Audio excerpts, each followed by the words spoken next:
What happens when one of Hollywood's most beloved comedians walks onto a talk show, set expecting a friendly conversation, only to be ambushed by a host with an agenda? In just 31 seconds of one particular comment, everything fell apart, and what should have been a lighthearted interview turned into one of the most shocking moments in daytime television history. Adam Sandler arrived at the studio that morning in good spirits. He was there to talk about his latest film, to share some laughs, and to connect with fans who had supported him for decades. The audience was packed, excited to see the man who had made them laugh since his Saturday Night Live days. But from the moment Tamron Hall walked onto that stage, something felt different. Something felt off. The interview started normally enough. Tamron smiled at the cameras, welcomed everyone to the show, and introduced Adam with what seemed like enthusiasm. He walked out, waved to the crowd, and sat down in the guest chair. The audience applauded.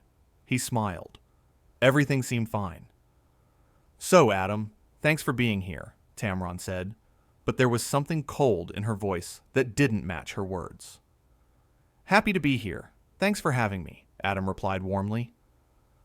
"Let's talk about your new movie," Tamron continued. "Another comedy. Another silly voices movie. Do you ever get tired of playing the same character over and over again?" The audience went quiet. That wasn't the usual softball question guests get on daytime talk shows. Adam laughed it off, thinking maybe it was just her way of being playful. "Well, I like to think each character is pretty different," he said with a smile. "I try to bring something new to each role." "Do you, though?" Tamron shot back. "Because from where I'm sitting, and where millions of viewers are sitting, it all looks pretty much the same. Goofy voice, silly face, lowbrow humor. Rinse and repeat." Adam's smile faltered. He glanced at the audience, many of whom looked uncomfortable. He tried to laugh it off again. "I mean, I do what I love," he said, "and people seem to enjoy it." "People enjoy a lot of things that aren't particularly good," Tamron said, leaning back in her chair with a smug expression. "Fast food is popular too, but that doesn't make it quality." "Are you comparing my movies to fast food?" Adam asked, his voice still friendly, but with an edge now. "If the comparison fits," Tamron said with a shrug. "Look, I'm just saying what everyone's thinking. Your movies aren't exactly winning Oscars." "Not everyone makes movies to win Oscars," Adam responded, his tone a bit firmer now. "Some of us make movies to make people laugh, to give them a break from their day." "A break from quality entertainment, apparently," Tamron quipped, and a few people in the audience gasped. Adam sat up straighter in his chair. This wasn't just playful banter anymore. This was an attack. "What's going on here?" he asked directly. "Did I do something to upset you?" "Oh, here we go," Tamron said, rolling her eyes. "The victim card." "No, Adam, you didn't do anything to me personally. I'm just tired of pretending that mediocre comedy deserves praise just because it makes money." "I never asked you to praise anything," Adam said calmly. "I came here to talk about a movie and have a conversation. If you wanted to trash me, you could have just not invited me on your show." "Maybe I wanted to give you a chance to explain yourself," Tamron said. "To explain why you keep churning out the same garbage year after year while actual talented comedians struggle to get their projects made." The audience was completely silent now. This had gone way beyond uncomfortable. This was hostile. "Garbage?" Adam repeated, his voice quiet but intense. "You're calling my work garbage on your show, to my face, in front of all these people?" "I call it like I see it," Tamron said, crossing her arms. "Someone has to have the guts to say what needs to be," said. "Having guts would be saying this in a private conversation, not ambushing a guest on live television," Adam countered. "This isn't journalism. This is just mean." "Oh, please," Tamron scoffed. "You're a rich, successful white man in Hollywood. You can handle a little criticism." "This isn't criticism," Adam said, his voice rising slightly. "Criticism would be thoughtful, specific, constructive. This is just you trying to tear someone down for no reason." "I have a reason," Tamron insisted. My reason is that I'm sick of watching people like you coast on mediocrity while more deserving artists get ignored. People like me, Adam said slowly. What does that mean exactly? It means exactly what I said, Tamron replied. People who phone it in, who don't challenge themselves, who take up space that could go to fresh voices. Adam shook his head in disbelief. I've worked in this industry for over 30 years. I started from nothing. I worked my way up through stand-up, clubs, through SNL, through making movies that studios didn't believe in. I've employed thousands of people. I've given opportunities to actors, writers, and directors who might not have gotten them otherwise. And you're sitting here telling me I'm taking up space? Yes, Tamron said flatly. That's exactly what I'm telling you. Wow, Adam said, sitting back in his chair. Just wow. Don't act so shocked, Tamron continued. You had to know this day would come. You can't hide behind nostalgia forever. People are waking up. They're realizing that just because something is popular doesn't mean it's good. I never claimed my movies were high art, Adam said, his voice steady despite the obvious anger in his eyes. I make comedies. I make movies that families can watch together. I make movies that make people laugh. That's my job, and I'm proud of it. Proud of mediocrity, Tamron muttered, just loud enough for the microphones to pick up. You know what? Adam said, standing. Up from his chair, the audience murmured in surprise. I don't need to sit here and take this. Oh, walking off? Tamron said with mock surprise. How professional. Professional? Adam laughed bitterly. You want to talk about professional? A professional host treats their guests with respect. A professional host asks tough questions, sure, but they don't launch personal attacks. They don't ambush people. They don't try to humiliate someone in front of a live audience. I'm not trying to humiliate you, Tamron said. I'm trying to hold you accountable. Accountable for what? Adam demanded. For making movies? For having a career? For being successful? What exactly is my crime here? Your crime is wasting talent, Tamron said, standing up now too. You could have been great. You could have pushed yourself, challenged yourself, made something meaningful. Instead, you took the easy path. You made the same movie over and over because it was safe, because it was profitable, because you didn't have to try. You don't know anything about me, Adam said, his voice low and intense. You don't know how hard I work. You don't know what goes into making a movie. You don't know the pressure, the stress, the responsibility of making sure hundreds of people have jobs, making sure a studio doesn't lose money, making sure audiences feel like they got their money's worth. Spare me the sob story, Tamron said dismissively. You're a multimillionaire who plays dress-up for a living. You're not curing cancer. I never said I was, Adam shot back. But I also don't deserve to be treated like garbage just because you decided to have a bad day and take it out on your guest. This isn't about me having a bad day, Tamron insisted. This is about me being honest. Something this industry desperately needs more of. Honest? Adam repeated incredulously. You think this is honest? This is vindictive. This is cruel. There's a difference between honesty and cruelty, and you crossed that line about 5 minutes ago. If you can't handle honest criticism, maybe you shouldn't be doing interviews, Tamron said coldly. If you can't conduct an interview without attacking your guests, maybe you shouldn't be hosting a talk show, Adam countered. The tension in the studio was suffocating. The audience didn't know where to look. Crew members were frozen, unsure whether to intervene or let it play out.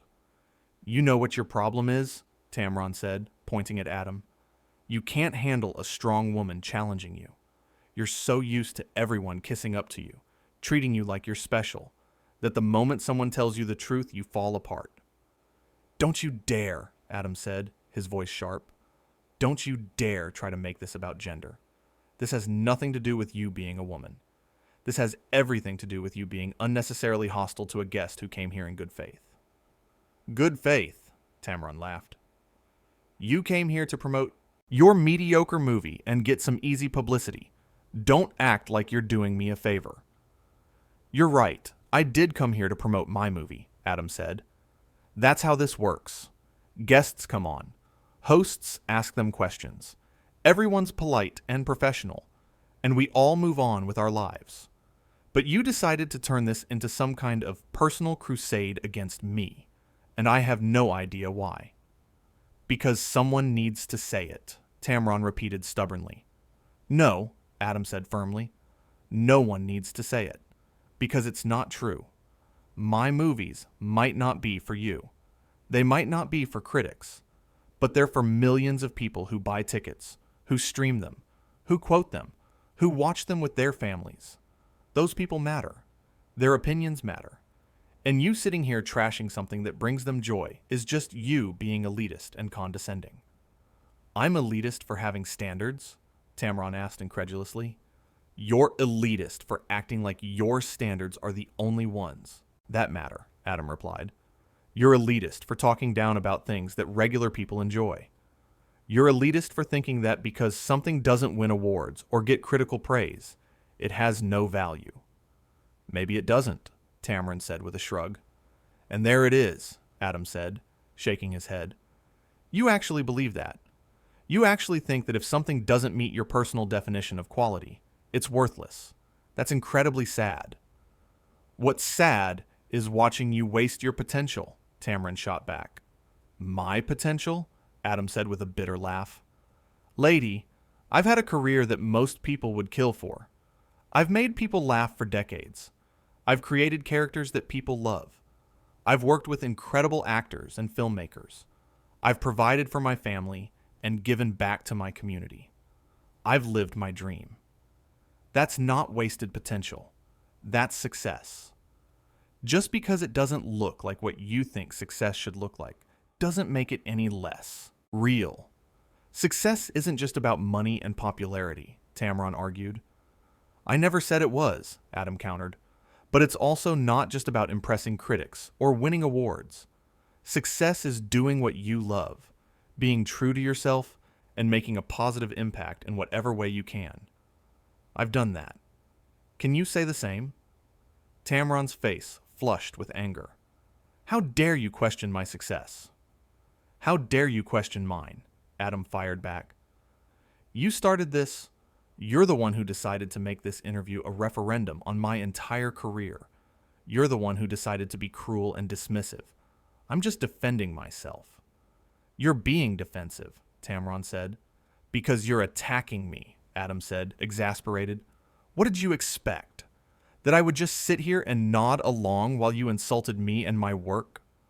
I expected you to be able to handle a tough interview, Tamron said. This isn't a tough interview, Adam said loudly. A tough interview has hard questions about real issues. This is just you being mean for the sake of being mean. There's no substance here. There's no point. You're not uncovering some truth or holding me accountable for anything. You're just venting your own frustrations and using me as a punching bag. That's not what this is, Tamron protested, but her voice wavered slightly. Then what is it? Adam challenged. Explain to me what the point of this is. What are you trying to accomplish here? What is the audience supposed to get out of watching you tear down a guest? Tamron opened her mouth, but nothing came out. For the first time since the interview started, she seemed at a loss for words. Exactly, Adam said quietly. You don't have an answer, because there is no good answer. You just wanted to feel superior. You wanted to prove something.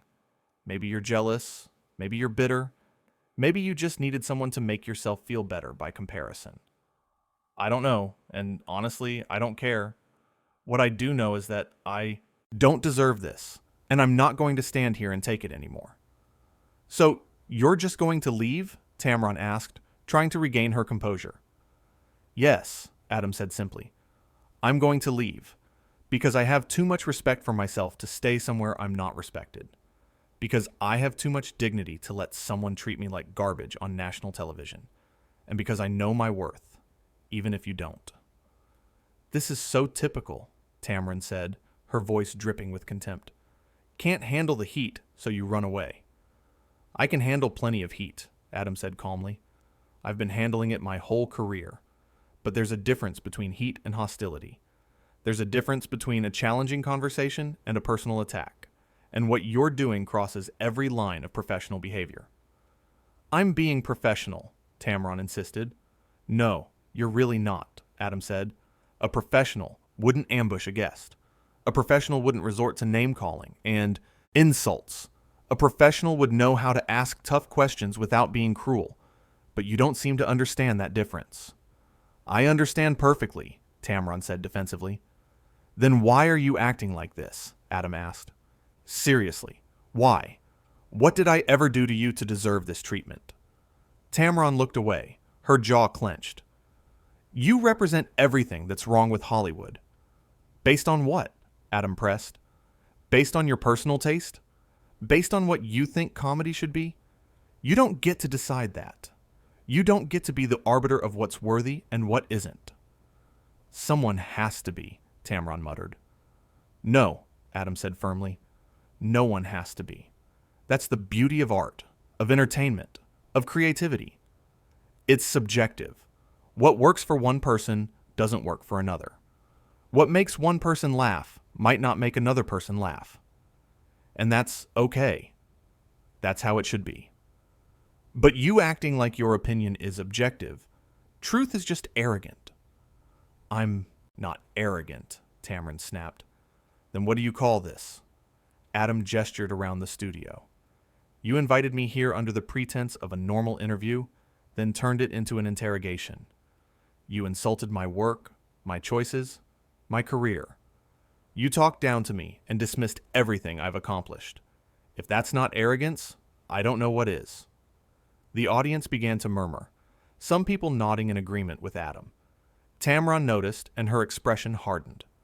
The audience can think whatever they want, she said. They're thinking you're out of line, Adam said. Look at them. They came here expecting a fun interview with some laughs. Instead, they're watching you bully a guest for no reason.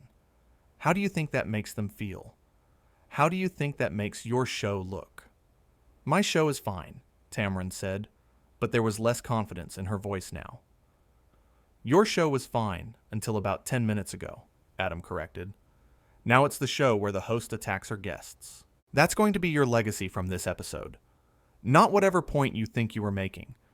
Just that you were cruel to someone who didn't deserve it. You're being dramatic, Tamron said dismissively. Am I? Adam asked. Because from where I'm standing, you're the one who made this dramatic. I came here to have a conversation. You're the one who turned it into a confrontation. Maybe you needed to be confronted, Tamron suggested. About what exactly? Adam asked, spreading his arms wide. About making movies that people enjoy? About having a successful career? About being happy with my choices? What exactly did I need to be confronted about? Tamron didn't answer. She just stared at him with barely concealed contempt. That's what I thought, Adam said. You don't have a real reason. You just don't like me or my work, and you thought you could use your platform to tear me down. Well, congratulations. You succeeded in making yourself look petty and unprofessional. I hope. It was worth it. Get out of my studio, Tamron said coldly. Gladly, Adam replied. Trust me, I can't wait to leave. Then go, Tamron said, gesturing toward the exit. I'm going, Adam said, already walking toward the edge of the stage. But before I do, I want to say something to the audience. He turned to face the crowd, who were watching with rapt attention. Thank you for being here, he said sincerely. I'm sorry you had to witness this. You came here for entertainment and instead got this mess. That's not fair to you. I hope you know that this isn't normal and it's not okay. No guest should be treated the way I was treated today. And if you take anything from this, let it be this. Be kind to people. Disagree if you want. Have different opinions. That's fine. But don't be cruel. Don't tear people down just because you can. There's enough negativity in the world without adding to it. Several audience members started clapping. Then more joined in. Within seconds, a significant portion of the audience was applauding Adam. Some were even standing, Tamron's face turned red. "Sit down," she hissed at the audience, but they ignored her. Adam gave a small wave, then walked off the stage. The applause grew louder. As he disappeared behind the curtain, he could hear Tamron trying to regain control of her show, her voice shrill and desperate. "We'll be right back after this break," she said, but her words were nearly drowned out by the continuing applause. Backstage, Adam took a deep breath. His hands were shaking slightly from the adrenaline. A production assistant approached him cautiously. "Are you okay, Mr. Sandler?" she asked quietly. "Yeah," Adam said, managing a small smile. "Yeah, I'm okay. Is there a back exit I can use?" "Of course," she said, leading him down a hallway. "I'm really sorry about what happened out there. That was really unprofessional of her." "Thanks," Adam said. "Not your fault, though." As they walked, Adam could hear the studio audience still buzzing with conversation, even as the commercial break played. The energy had completely shifted. What was supposed to be Tamron's moment of truth-telling had backfired spectacularly. The production assistant opened a door that led to a private parking area. "Your car should be here soon."